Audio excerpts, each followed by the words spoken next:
የተቀበረው ህመም ከውስጥ ያልወጣል።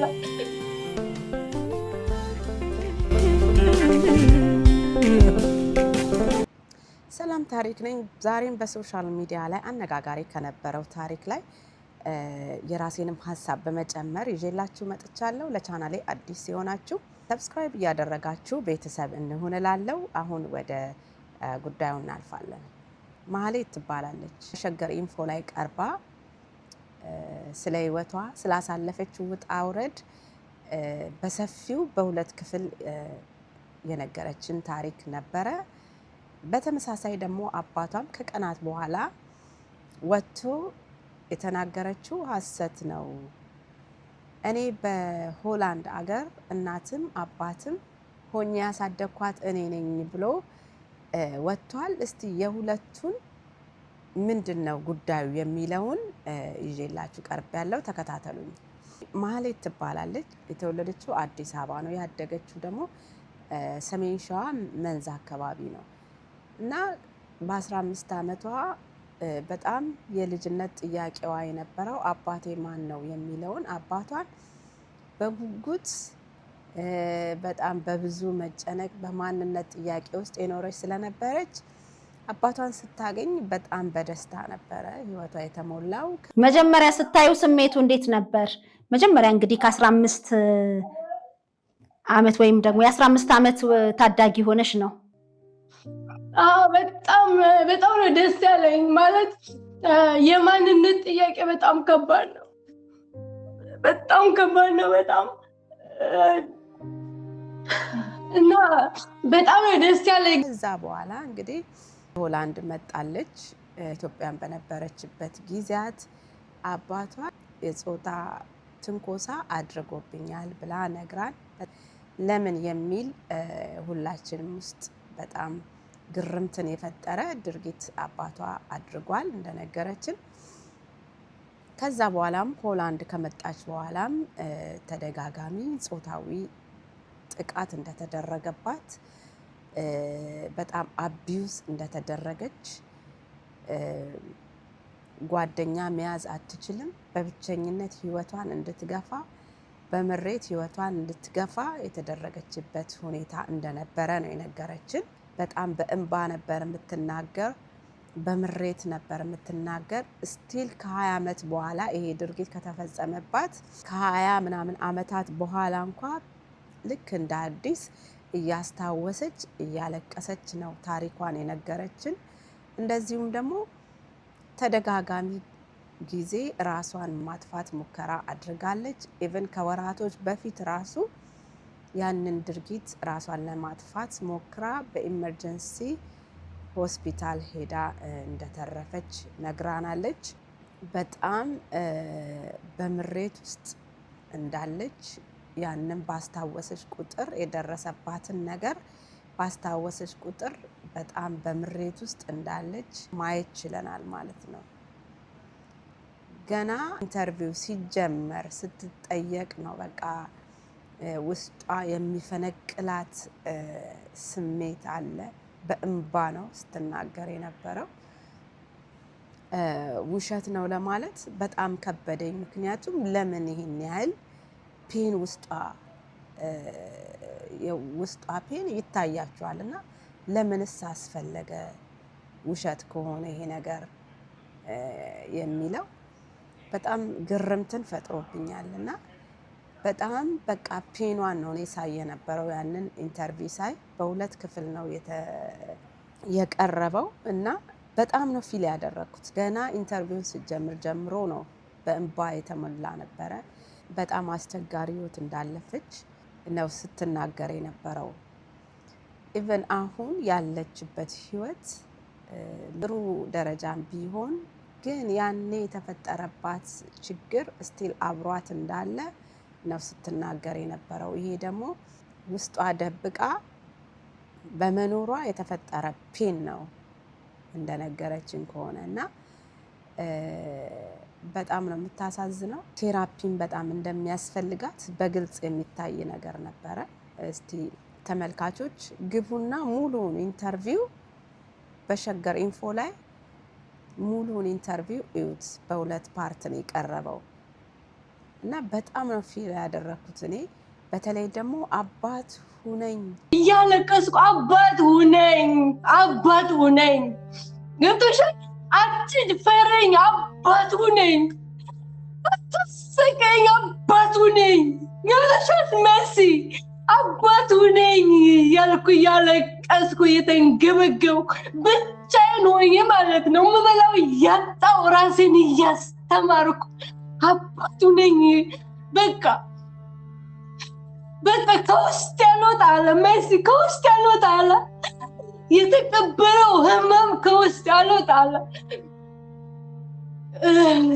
በጣም እንደተጎዳች በግልጽ ይታያል። እንግዲህ የእሷን ኢንተርቪው አይተን ከቀናቶች በኋላ ደግሞ አባቷ ደግሞ ወጥቶ የማህሌት አባት እኔ ነኝ፣ እኔ ጋም እውነት አለ ስሙኝ ብሎ እሱም እንደዚሁ ከቀናቶች በኋላ የእሱን ኢንተርቪው ደግሞ አየን ማለት ነው። እና እኔ ጋም እውነት አለ ብሎ እሱም ቀርቦ እኔ አቢዩዝ ላደርጋት ሳይሆን ልቆጣጠራት፣ ህይወቷ ጥሩ ደረጃ እንዲደርስ ልቆጣጠራት ነው ያንን ያደረኩት። ተፈጸመብኝ ደግሞ ያለችው እኔ ይሄን ድርጊት አላደረኩም። ምንድነው ማህሌት እንደነገረችን ከሆነ የተፈጸመው ድርጊት ምንድነው? በ15 ዓመቷ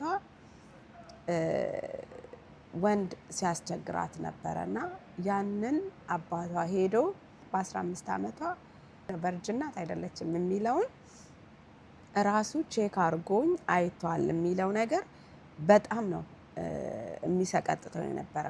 እንዴት ወደ ሕክምና ማዕከል መውሰድና በፕሮፌሽናል ቼክ ማስደረግ ሲገባው እንዴት ራሱ የ15 ዓመት ልጅን ራሱ እንዴት ቼክ ያደርጋል? ራሱ እንዴት በእጁ ቼክ ያደርጋል? ልጁን የ15 ዓመት ልጅ የሚለው በጣም የሚሰቀጥጥ ነገር ነበረ ከማህሌት የሰማ ነው። አባትየው ደግሞ ወጥቶ በጭራሽ እኔ ለዚያውም የሰለጠነ አገር እየኖርኩኝ እንዴት ይህንን አደርጋለሁ? ውሸት ተዋሽቶብኛል ብሏል አባትየው። ተደፈርኩም ያለችው ትክክል አይደለም፣ አልደፈርኳትም። ያንን ደግሞ የምከታተላት የነበረው የምከታተላትና እንቅስቃሴዋን ሁሉ የምከታተል የነበረው ልጠብቃት ነው፣ ትልቅ ደረጃ እንድትደርስ መንገድ ላይ እንዳትቀር እንዳትሰናከል ነው የተከታተልኳት፣ ጥሩ ደረጃ እንድትደርስ ነው የሚል ነገር ተናግሯል ማለት ነው። እና ማነው እውነተኛ የሚለውን ነገር እዚህ ጋር እኛ መፍረድ አንችልም። እውነቱን ያውቁታል፣ ማህሌትም አባቷም እውነቱ በልባቸው ያውቁታል። እና ደግሞ ፈራጅ እግዚአብሔር ነው፣ እኛ ልንፈርድ አይደለም እዚህ ጋር የተቀመጥ ነው።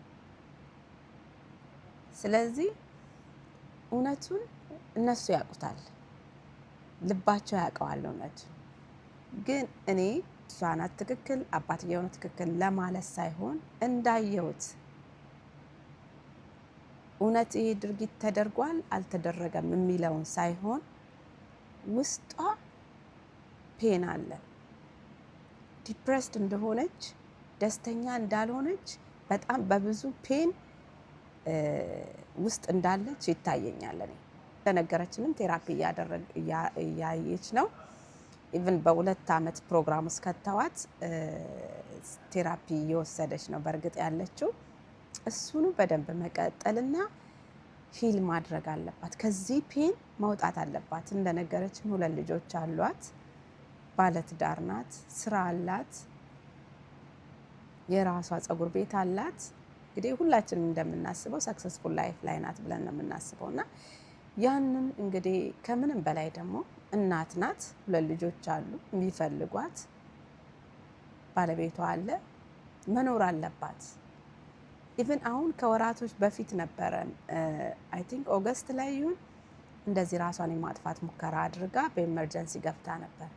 ስለዚህ እቺ ልጅ ታማለች፣ ውስጧ ታሟል።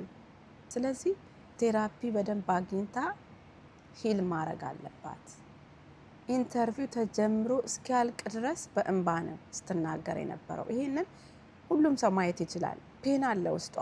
እንደኔ ደግሞ ሀሳብ ይሄ ድርጊት የተፈጸመው ከ20 ምናምን ዓመት በፊት ነው። አይነው ተጎድታለች ማለት ይህንን የምናየው ነገር ነው። እንደኔ እምልሽ ነገር ቢኖር ነገሩን ይቅር በይ፣ አባትሽን ይቅር በይ። ለምን እንደዚህ እንደምልሽ ታውቂያለሽ? ሰላሙ ላንቺ ስለሆነ። ምክንያቱም ቤተሰብ ተናግራለች ብዙ ጊዜ። ምን አለች? ከ2 ዓመት በፊት ነው ቴራፒ ማየት የጀመረችው። ችግሯን ተናግራለች። ግን ስቲል ፔኑ ውስጧ አለ። ስቲል ራሷ ተናገረች እኮ ከ2 ዓመት በፊት ተናገር ይሉኛል፣ ተናገርኩኝ፣ ግን ልድን አልቻልኩም። ከዚህ ህመም ውስጥ ልወጣ አልቻልኩም። እንደኔ ሂል ለማድረግ ከፈለግሽ ይቅር በይ፣ አባትሽ ይቅር በይ። ይቅርታ ሂሊንግን ይሰጣል። ነገሩን ይቅር ስትይ፣ ምክንያቱም ቂም ይዞ ቀመጥ በሽታ ነው፣ በሽታ ነው። ይሄ ደግሞ አንደኛ የሚጎዳው አንቺን ነው። ይሄ ማለት ምንም አልተደረግሽም፣ ምንም አልደረሰብሽም ማለት አይደለም። ህመምሽን ታውቂዋለሽ፣ ጉዳትሽን ታውቂዋለሽ። ግን በይቅርታ ውስጥ እረፍት አለ። እኔ አሁንም ለማለት ነው በብዙ ፔን ውስጥ በብዙ እንባ ውስጥ ስላለች፣ በብዙ ችግር ውስጥ ስላለች፣ የልጅ እናት ስለሆነች፣ የልጆች እናት ስለሆነች ራሷን ለማጥፋት ብዙ ጊዜ እየሞከረች ስለሆነ ስቲል ችግሩ አብሯት ስላለ ይቅርታ ካደረገች ሂል ታደርጋለች። ቢከብድም ነገሩ በጣም ቢከብድሽም ግን እመኚኝ፣ ሂል የምታረጊበት መንገድ ይቅር በማለት ነው። ችግርሽን ተናግረሻል፣ ዓለም ሰምቶሻል፣ ለቴራፒስቶች ተናግረሻል። መናገር አንዱ ስቴፑን አልፈሻል። ግን እስከ መጨረሻው ሂል ለማድረግ ግን ይቅርታ አርጊለት ለአባትሽ። ይቅር ስትይ ነገሩ አልሆነም ማለት አይደለም፣ ሆኗል። ነገሩ ይሄ ነገር ደርሶብኛል ብለሻል፣ ደርሶብሽ ሊሆን ይችላል። ግን ይቅርታ አርጊ፣ ሰላምሽን አግኚ። በይቅርታ ውስጥ ሰላም አለ፣ በመተው ውስጥ ትልቅ እረፍት አለ። በመተው ውስጥ እረፍት አለ። እንዴ ላይፍሽ እኮ ብዙዎቻችን እንደምናስበው ሰክሰስፉል ነው። ትዳር አለሽ፣ ልጆች ወልደሻል፣ የራስሽ ቢዝነስ አለሽ፣ የፀጉር ባለሙያ ነሽ፣ ፀጉር ቤት አለሽ፣ በስርሽ የምታስተዳድሪያቸው ሰራተኞች አሉ። ለብዙ ሰው እኮ የአንቺ ላይፍ ምኞት ነው። ጥሩ ህይወት አለሽ። ግን እቺ ነገር ግን እናት እንዳትሆኚ፣ ሚስት እንዳትሆኚ፣ ለሰራተኞች ጥሩ አለቃ እንዳትሆኚ ይዞሻል። እመኚኝ፣ ይሄን ነገር በይቅርታ ብትዘጊው ሰላምሽ ይመለሳል። ፎርጊቭ አርጊ። አይኖ ብዙ ነገር አሳልፈሽ ሊሆን ይችላል፣ ብዙ መከራ አሳልፈሽ ሊሆን ይችላል። ተይው በቃ፣ አዲስ ላይፍ ጀምሪ። በይቅርታ የተቋጨ አዲስ ላይፍ። ይቅርታ ስታረጊ፣ ፎርጊቭ ስታረጊ፣ ነገሩን ስትዩ ህይወትሽ እንደ አዲስ ነው የሚጀመረው። ያለዛ ምንም ያህል ቴራፒ ብታይ፣ ምንም ከኢትዮጵያም ሆነ ከሆላንድ ቢሆን ብዙ ቴራፒስቶች በአንቺ ላይ ቢረባረቡ እንኳ መጨረሻ ላይ ሊሉሽ የሚችሉት ፎርጊቭ ማድረግ ነው። መልካም ነገር ሁሉ ለእናንተ ይሁን። ታሪክ ነኝ። የዛሬው ጉዳይ ይሄን ይመስላል። ስለተከታተላችሁኝ አመሰግናለሁ። ሰብስክራይብ ያላደረጋችሁ ሰብስክራይብ አድርጉ። ሌላ ደግሞ አዲስ ቪዲዮ እስክንገናኝ ለዛሬው ባይ